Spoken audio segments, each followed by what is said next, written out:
Pengepungan terhadap Bani Qainuqa.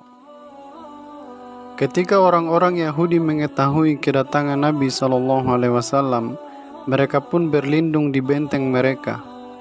Nabi SAW mengepung mereka selama 15 malam, sebagaimana yang disebutkan oleh Ibnu Hisham. Pengepungan terus berlanjut hingga Allah SWT menurunkan rasa takut ke dalam hati mereka, sehingga terpaksa harus menerima keputusan beliau SAW. Mereka dikejutkan dengan taktik pengepungan itu, sehingga membuat mereka bingung, karena mereka terisolir dari segala bentuk bantuan apapun dan pergerakan mereka membeku. Mereka seperti hidup di dalam penjara, yang akhirnya membuat mereka berputus asa untuk melawan dan bersabar. Maka setelah mereka mengancam Rasulullah SAW serta mengatakan bahwa kekuatan mereka melebihi kekuatan kaum musyrikin Quraisy, namun kenyataannya mereka terpaksa harus tunduk pada keputusan Rasulullah SAW. Lalu Rasulullah SAW memerintahkan mereka untuk diikat, dan akhirnya kedua tangan mereka diikat ke belakang bahu. Beliau menggunakan jasa Al-Munzir bin Qudamah As-Sulami Al-Ausi untuk mengikat kedua tangan mereka ke belakang bahu. Abdullah bin Ubay bin Salul, gembong orang-orang munafik, berusaha untuk melepaskan tali belenggu sekutunya. Saat ia berjalan melewati mereka, ia berkata, "Lepaskanlah mereka." Al-Munzir berkata, "Apakah kamu akan melepaskan belenggu suatu kaum yang diikat oleh Rasulullah SAW? Demi Allah, tidak ada seorang pun yang melepaskannya melainkan akan aku penggal lehernya." Maka Abdullah bin Ubay bin Salul terpaksa harus mengurungkan keinginannya dan pergi kepada Nabi SAW supaya mengeluarkan perintah untuk membebaskan tawanan mereka. Ia mendatangi Rasulullah SAW dan berkata, "Wahai Muhammad, berbuat baiklah kepada sekutu kami, mereka adalah saudara Khazraj."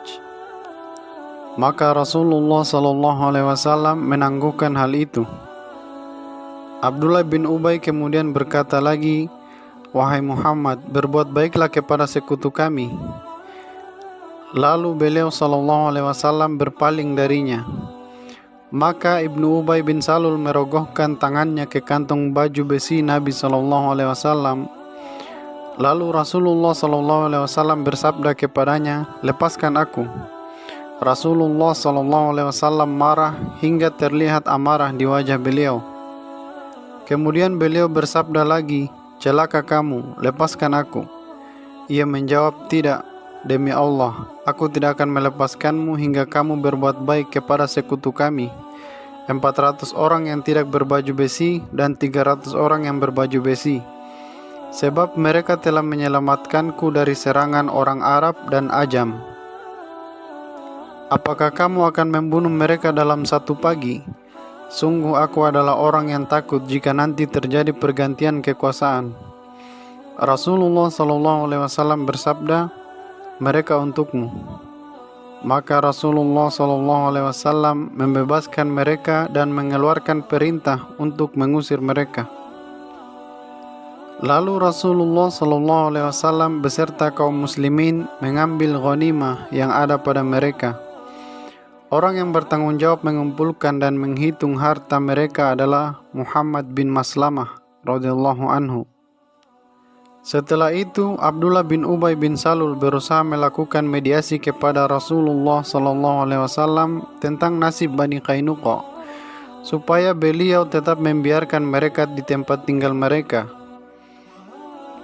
Ia mendapati di depan pintu Rasulullah Uwaim bin Sa'idah Al-Ansari Al-Ausi. Maka Uwaim menahannya dan berkata, "Kamu tidak boleh masuk hingga Rasulullah SAW memberi izin untukmu." Lalu Ibnu Ubay mendorongnya dan ia pun marah hingga membenturkan kepala Ibnu Ubay ke tembok sampai berdarah.